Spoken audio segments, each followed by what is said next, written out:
Um dia Cristo voltará, ao acender o prometeu, do modo que subiu virá, há de ver o Rei Jesus, o povo seu.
Amém?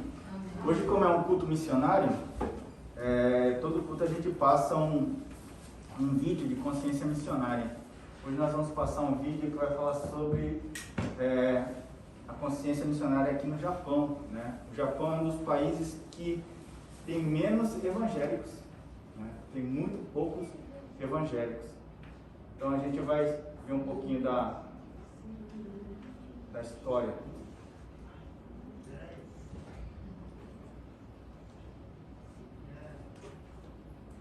E Deus nos enviou aqui, né, e nos mantém aqui, né? Muitas pessoas que vieram aqui com a intenção de ir embora logo, e estão já há anos aqui, né? Deus tem um plano, né, para as nossas vidas. E o nosso ministério, o nosso pastor, ele é um missionário que veio para o Brasil também. Ele não tem descendência nenhuma, né, de japonês, mas Deus falou que ia trazer ele, e trouxe ele, e ele chegou aqui. Ele falou: como eu vou ganhar japonês? Porque ele não fala japonês, Até hoje, vocês sabem que ele não fala, nem ele, nem a missionária. Só que Deus falou para ele, eu trouxe o meu povo para cá, né? E eles vão ficar aqui, e eles vão crescer aqui, eles vão se aculturar com a cultura daqui. Só que eles vão ter a semente do Evangelho, eles vão ser um grande exército, eles vão evangelizar esse país, né? E nós temos essa visão também, né? Tanto que Deus, nesse tempo, Ele tem falado muito comigo, né, queimado meu coração para falar para a igreja sobre os filhos, né? Evangelizar os filhos, trazer os filhos para a igreja, para que eles cresçam na presença do Senhor, né? Tem as aulinhas das crianças, e as aulinhas das crianças não é para só tirar as crianças do salão para que os pais possam cultuar a Deus, né, sem nenhuma preocupação, prestar atenção, mas é para que eles lá tenham um encontro com Deus, para que eles lá conheçam o mesmo Deus nosso, né? Não é só distrair eles, né, para que a gente possa ter uma liberdade, um sossego, né, maior para cultuar a Deus, não, é para que eles cresçam, para que eles conheçam a Deus. E lá tem missões, tem aulas específicas para cada idade, né, para os nossos filhos, para as nossas crianças. Então, Deus tem um propósito nisso, né? Muitas vezes eu também me vejo como eu vou ganhar japonês. Porque a gente vê, é difícil, né? Não? Você já parou para pensar, como é que eu vou evangelizar meu japonês da fábrica? Como é que eu vou evangelizar um vizinho meu, né? Mas muitas vezes Deus está segurando você aqui, fazendo você criar raiz aqui, não por causa de você, mas por causa dos seus filhos. E está fazendo você vir para a igreja. Eu me converti no Japão, né? Eu vim do Brasil, eu não era convertido. E eu me converti aqui, e a minha intenção era, quando meu filho tiver 6 anos, eu vou embora. Porque já é a idade escolar dele. Com 6, 7 anos, eu já coloco ele na escola brasileira e a gente fica por lá. E porque eu vi as dificuldades de brasileiros que colocaram crianças japonesas na escola aqui, na escola japonesa, e foram para o Brasil, a gente vê essa dificuldade.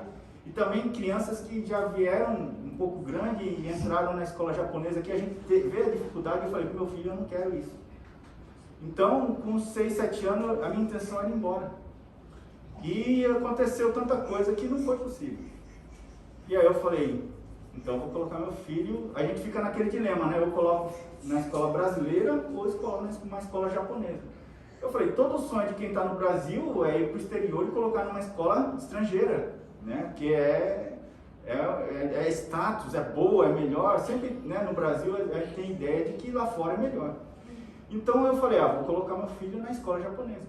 E ele está na escola japonesa até hoje, né? E eu não fui embora porque a gente espera ele se formar, ele ter a própria vida, que aí sim, né, a gente vê o que Deus tem para nós aí.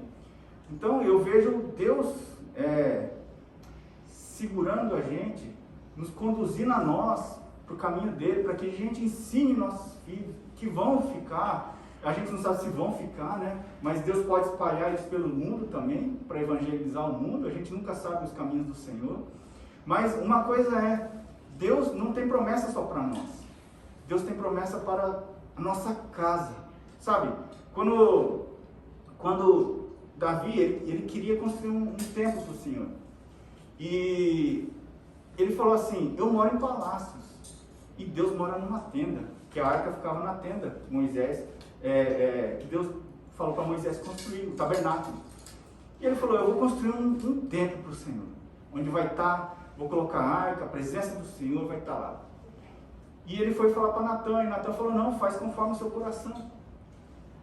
E aí, Natan foi, e Deus falou para Natan, volta para Davi e fala para ele, que você quer construir uma casa para mim, mas eu é que estou construindo uma casa para você. Lá em 2º livro de Samuel, se não me engano, no capítulo 7, fala isso. Eu estou construindo uma casa para você. Não é uma casa, prédio, um lugar onde você vai morar. Casa é família, uma descendência. E ele ainda continua. Se seus filhos me obedecerem, ensina eles no caminho. Se eles me obedecerem, se não se apartarem, andarem nos meus mandamentos, eu vou cumprir a minha aliança com você. Né? Que é o quê? Eu não vou me apartar da sua casa. o seu reino vai ser um reino eterno. Isso se cumpriu em Jesus, né? Então a gente vê que, não sei se vocês já ouviram falar, algum pastor falar assim, que Deus falou para mim que se eu cuidar da obra de Deus, Deus vai cuidar da minha casa. E eu ouvi aquilo lá e falava, mas onde tem isso na Bíblia? Aí lendo esse livro de Samuel, eu falei, está aqui, ó. Sabe, Davi colocou o seu coração ali, né? Numa obra, né? onde mostrava o amor, né? Aquele zelo por Deus, né? A gente tem muito zelo por Deus, né? Mas muitas vezes a gente quer expressar. A maneira de se expressar esse zelo, esse amor por Deus, às vezes é de uma maneira visível, é servindo na igreja, é limpando a igreja, recebendo os irmãos que vêm, os visitantes, né? Ou pregando, né? Ou louvando a Deus. É uma maneira de expressar, como Davi quis expressar esse amor, esse zelo por Deus. E Deus falou, não, você não, Davi, porque você é homem de guerra, você tem muito sangue na mão. Mas o teu filho, aquele que vai vir depois de você, ele vai ser homem de paz. E ele vai edificar um templo para mim. E foi o que aconteceu. Salomão edificou um templo grandioso, uma verdadeira obra de arte também, né? Para Deus, como demonstração desse amor, desse zelo por Deus. Então, quando a gente se preocupa, né, tem zelo por Deus e pela sua obra, Deus cuida da nossa casa. Tanto que ele falou para Davi, Davi, eu estou fazendo, você quer fazer uma casa para mim, Davi? Eu não habito em templo feito por mãos humanas, mas eu estou fazendo uma casa para você, né? Por amor a ti. E por várias vezes na Bíblia, Deus fala, por amor a Davi, meu servo, por amor a meu servo Davi, por amor a Davi eu não destruí, por amor a Davi eu não destruí Judá, não destruí Israel, por amor a meu servo Davi. Sabe?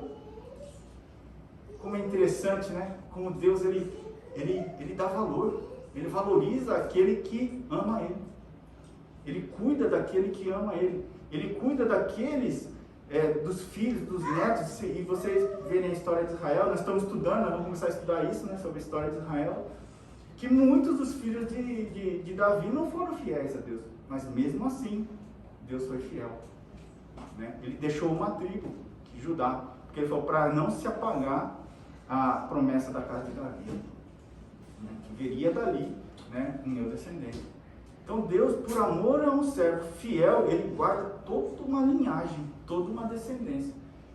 E hoje, né, o filho de Davi, nosso Senhor Jesus Cristo, ele vive eternamente. Ele está diante do Senhor e intercede por todos nós, né? Então, muitas vezes nós não vamos ganhar japonês, mas nossos filhos, nossos netos, nossos bisnetos, tataranetos, até quando Jesus voltar. Ah, mas se Jesus voltar na nossa geração? Se voltar, amém, glória a Deus, vamos estar preparados. Mas a gente vai estar cuidando dos nossos filhos, ensinando eles no caminho do Senhor, para que eles possam ganhar essa nação, né? Amém? Vamos lá? Culto de hoje, cujo tema é missões, e no caso o versículo adotado pela Igreja MEB é referente à grande comissão